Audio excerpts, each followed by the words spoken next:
கேள்வி பார்வையாளர் வணக்கம். இந்த நேர்காணலில் நாம் சந்திக்க இருக்கும் சிறப்பு விருந்தினர் அண்ணா திராவிட மக்கள் முன்னேற்றக் கழக பொதுச் செயலாளர் வழக்கறிஞர் பசும்பொன் பாண்டியன் சார். வணக்கம். வணக்கம். நீங்க தொடர்ந்து இந்த இவிஎம் மீதான சந்தேகத்தை அடிக்கடி கிளப்பிக்கிட்டே இருக்கீங்க. அதுல பல்வேறு கருத்துக்கள் உண்மையானதுன்ற மாதிரியான ஆதாரத்தை நிரூபிக்கிறீங்க. இதற்கு மத்தியில் தற்போது அரசியல் சூழலில் நம்ம ஒரு வாரம் இந்த சம்பவத்தை பேச இருந்தாலும் தற்போது இவிஎம் நிலவரம் எப்படி இருக்கிறது, முதலமைச்சராக இருக்கக்கூடிய ஜோசப் விஜயனுடைய வெற்றி இது எந்த அளவுக்கு பாதிக்கக்கூடிய வகையில் ஏதாவது இருக்கான்றதை பத்தி இன்றைக்கு ஒரு முக்கியமான செய்தி, இந்தியாவை திரும்பி பார்க்கக்கூடிய செய்தி. எங்களை போன்றவர்கள்லாம் தொடர்ந்து இந்த இவிஎம் குறித்து பேசிட்டு வர்றான். நீங்க ஒரு மிகப்பெரிய உண்மையை, இவிஎம் மோசடி, இவிஎம் ஃப்ராடு, தமிழ்நாட்டில் நடந்து முடிந்த தேர்தலில் இவிஎம்மால் தான் ஜோசப் விஜய் வெற்றி, திராவிட முன்னேற்ற கழகம் அதிமுக ரெண்டும் தோற்கவில்லை என்பதை நான் மீண்டும் மெய்ப்பிப்பதோடு சொல்ல கடமைப்பட்டிருக்கிறேன். இப்போ நடந்து முடிந்த பஞ்சாப் தேர்தல், உள்ளாட்சி தேர்தல் நடந்து முடிஞ்சிருக்கு. இப்போ நீங்கள் பார்த்தீங்கன்னு சொன்னால் உள்ளாட்சி தேர்தல் பஞ்சாப் ஹரியானாவில் இவிஎம் மிஷினில் தான் நாங்கள் நடத்துவோம் அப்படின்னு சொல்லி மோடி அமித்ஷாவும் விடாப்பிடியாக இருந்தாங்க. மாற்றம், ஜோசப் விஜய் மாதிரி அங்கேயும் மாற்றம் வேண்டும், ஆம் ஆத்மியிடமிருந்து மாற்றம் வேண்டும் என்ற பேரணியை பெரிய அளவில் அமித்ஷாவே முன்னின்று நடத்தினார். ஆனால் அங்கே பஞ்சாப் அரசு உள்ளாட்சி தேர்தலில் நாங்கள் வாக்குச்சீட்டு முறையில் தான் நடத்தும் சொல்லி அறிவிச்சிட்டாங்க. ஒரு மாநில அரசு தேர்தல் ஆணையம் நடத்த வேண்டியதான் உள்ளாட்சி தேர்தல். அந்த உள்ளாட்சி தேர்தலை மாநில அரசு முடிவு பண்ணது, நாங்கள் வாக்குச்சீட்டு முறையில் தான் நடத்தும், இவிஎம் மிஷினில் ஃப்ராட் இருக்குது, நடத்த மாட்டோம்னு பஞ்சாப் சொல்லிட்டாங்க, ஹரியானாவும் சொல்லிடுச்சு. இந்த நேரத்தில் அங்கே ஒரு 3 பேரை விட்டு நீங்கள் பார்த்தா அந்த தீபக் அப்படின்னு சொல்லி அவர் உட்பட 3 பேர் பஞ்சாப் ஹரியானா நீதிமன்றத்தில் அமித்ஷா வழக்கு போட வைக்கிறார். அதாவது நாங்கள் பஞ்சாபில் இவிஎம்ல தான் உள்ளாட்சி தேர்தல் நடத்தணும், வாக்குச்சீட்டு இயந்திரம் தேவையில்லைன்னு சொல்லி பஞ்சாப் ஹரியானா உயர்நீதிமன்றத்தில் இந்த தீபக் மிஸ்ரான்னு சொல்லி நினைக்கிறேன், அவர் உட்பட 3 பேரை வச்சு ஒரு வழக்கு தாக்கல் பண்ணுறார். ஆனால் பஞ்சாப் ஹரியானா உயர்நீதிமன்றம் இந்த வழக்கை தள்ளுபடி செய்து விட்டது. உச்சநீதிமன்றம் போறாங்க. உச்சநீதிமன்றத்தில் என்ன சொல்லிட்டாங்கன்னு கேட்டா, பஞ்சாப் ஹரியானா மாநில அரசுகள் என்ன முடிவு பண்றாங்களோ அந்த அடிப்படையில் வாக்குச்சீட்டு இயந்திரத்தின் அடிப்படையில் தேர்தல் உள்ளாட்சி தேர்தல் நடத்தட்டும், இந்த வழக்கை தள்ளுபடி பண்ணுகிறோம்னு சொல்லி இவிஎம்முக்கு எதிராக வாக்குச்சீட்டு இயந்திரத்திற்கு பதிலாக வாக்குச்சீட்டுக்காக ஆதரவாக முதல் முறையாக பஞ்சாப் ஹரியானா உயர்நீதிமன்றம் வழக்கை தள்ளுபடி செய்திருக்கிறது.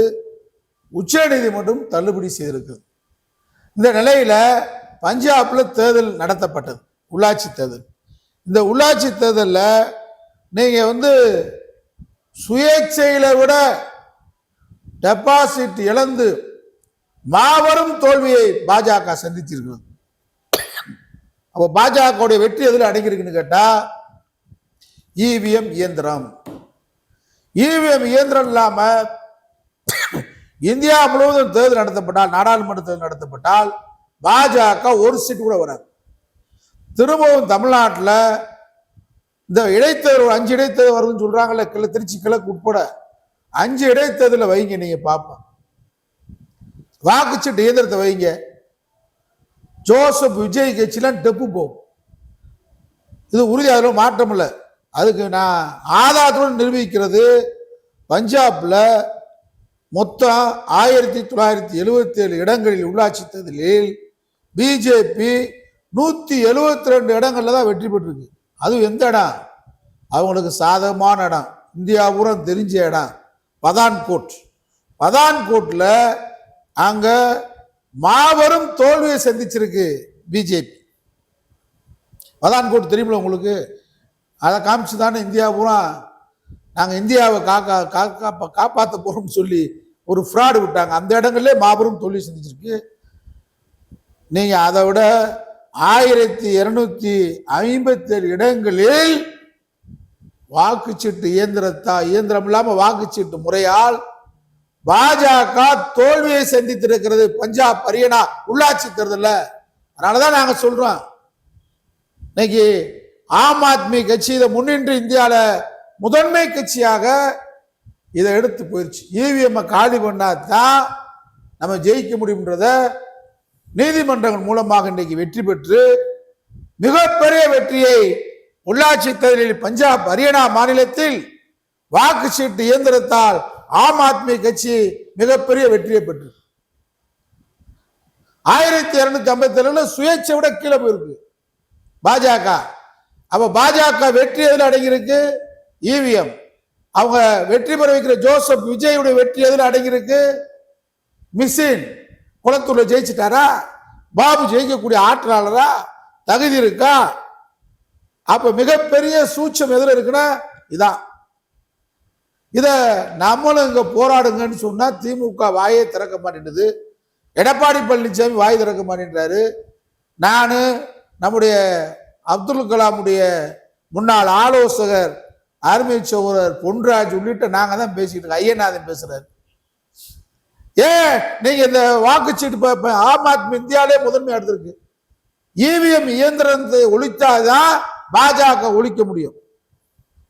அததான் இன்னைக்கு மிகப்பெரிய வெற்றியை பெற்றிருக்கிறாங்க.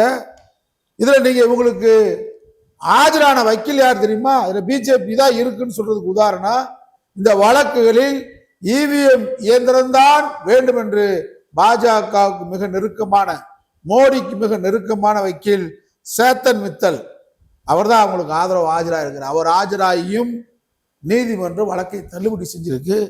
இதை விட டெல்லியில அவங்க வெற்றி பெற்றிருக்கிறாங்க அப்படின்னு சொன்னா இவிஎம் இயந்திரம் தான் பிஜேபி.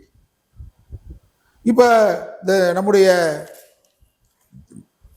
சிஜேபி அவங்க கூட என்ன சொல்றான்னு கேட்டா, இந்தியாவில் ஒழிக்கப்பட வேண்டிய முதன்மையான நோக்கம் பாஜக, கர்பான் பூச்சி ஜனதா பார்ட்டி சொல்லுது. Okay sir.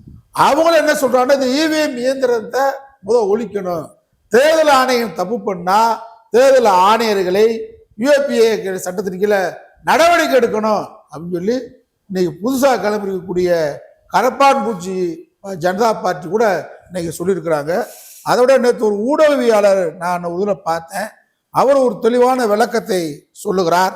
என்ன சொல்றாருன்னு கேட்டால், நடந்து முடிஞ்ச தேர்தலில் இந்த பரமக்குடி, ராமநாதபுரம் மாவட்டம் பரமக்குடி சட்டப்பேரவை தொகுதியில் நீங்கள் இந்த இவிஎம் இயந்திரத்தில் எவ்வளோ பெரிய ஃப்ராட் இருக்குன்றத தெளிவாக சொல்லியிருக்காரு. அதாவது பரமக்குடி பக்கத்தில் மடந்தைன்ற ஊரில், அதாவது மொத்தம் வாக்கு எண்ணிக்கை முடியும் போது அந்த மடந்தைன்ற ஊரில் 390 வாக்குகள் தான் பதிவாக இருக்கிறதாக பதிவு செய்யப்பட்டிருக்கு. ஆனா வாக்கு எண்ணிக்கையில் 395. இவிஎம்ல ஃப்ராட் அப்படின்றதுக்கு உதாரணம் ஆதாரமா அந்த ஊடகவியாளர் சொல்றாரு. எண்ணிக்கையில 5 வாக்கு கூடுது இந்த மடந்தைன்ற இடத்துல மட்டும், பரமக்குடி சட்டமன்ற தொகுதியில. அது மட்டுமல்ல, அங்க தொடர்ச்சியா முதல் சுற்று, 2வது சுற்றுல விசில் வெற்றி பெற்றுட்டே வருது. 2573, 2603, 2606, 2808 இப்படி கூட்டிகிட்டே போகுது விசிலுக்கு. அப்ப இந்த 5 போட்டிருக்காங்களே, இது மாதிரி தான் அங்க விசிலுக்கு ஒவ்வொருடைய பூத்துலையும் எண்ணிக்கையை கூட்டி இருக்கிறாங்க விசிலுக்கு. திமுக கொடுக்குற ஓட்டு, அண்ணா திமுக கொடுக்குற ஓட்டு, இன்னும் சொன்னா நாம் தமிழருக்கு கொடுக்குற ஓட்டை கூட, விவசாய ஓட்டை கூட மாத்திருக்காங்க. இது வந்திருக்கு. இது இந்த பரமக்குடி சட்டப்பேரவை வச்சு அவரு தெளிவா சொல்றாரு. அதாவது இதுல நிறைய விளக்கங்கள் அவர் கொடுக்குறாரு. திருவள்ளூர் 2024 நாடாளுமன்ற தேர்தலில் திருவள்ளூர் நாடாளுமன்ற தொகுதியில அதாவது 50,000 வாக்குகள் வரைக்கும் எண்ணிக்கையில கூடுதலா இருக்கு. வாக்கு பதிவை விட ஒரு தொகுதியில 16,000 வாக்கு எண்ணிக்கை கூடுதலா இருக்கு. 40க்கு 40 திமுக வெற்றி பெற்ற உடனே இதை பத்தி பேசல. இவிஎம் ஃப்ராட், அதிலே நாடாளுமன்றத்திலே பிஜேபிக்கு விழுந்த வாக்குகள் அனைத்து இவிஎம் ஃப்ராட்ல நடந்திருக்கு அப்படின்றத ரொம்ப தெளிவா சொல்றாரு. அதை விட இன்னைக்கு வரைக்கும் ஒவ்வொரு பூத்துலையும் எவ்வளவு நடந்து முடிந்த சட்டமன்ற தேர்தலில் எவ்வளவு எண்ணிக்கை ஒவ்வொரு பூத்துலையும் வாக்குகள் விழுந்திருக்கின்றத அதிகாரப்பூர்வமான லிஸ்ட் வெளியிடல. அதிகாரப்பூர்வமான லிஸ்ட் வெளியிட்டிருக்காங்களா கேட்டா சொல்லுவாங்க, இந்த முதல் எடுத்தோன்னே இந்த ட்ரையல் போடுவான், இந்த வாக்கு எண்ணிக்கை முகவரில் கூப்பிட்டு ஒரு ஆள் 1, 2, 5 அப்படின்னு ஓட்டு போடுங்க, அதை ரீசெட் பண்ணிடுவாங்கல்ல, அது எப்படி கூடும், எண்ணிக்கையில் கூடும். அதனால வாக்கு இயந்திரத்துல தான் ஜோசப் விஜயுடைய வெற்றி, அமித்ஷாவுடைய முயற்சி. இப்ப ஆம் ஆத்மி கட்சி இதை முன்னெடுத்திருக்கு, இந்தியாவிலே முன்னெடுத்திருக்கு. கரப்பான் பூச்சி ஜனதா பார்ட்டி இதை சொல்லுது. இங்கே நம்முடைய ஐயநாதன் போன்றவர்கள் புத்தகம் வெளியிட்டு இருக்கிறாங்க, தொடர்ச்சியா சொல்றாங்க. நம்முடைய வழக்கறிஞர் நந்தினி அவங்க தொடர்ந்து தனிமையா போராடிக்கிட்டே இருக்கிறாங்க.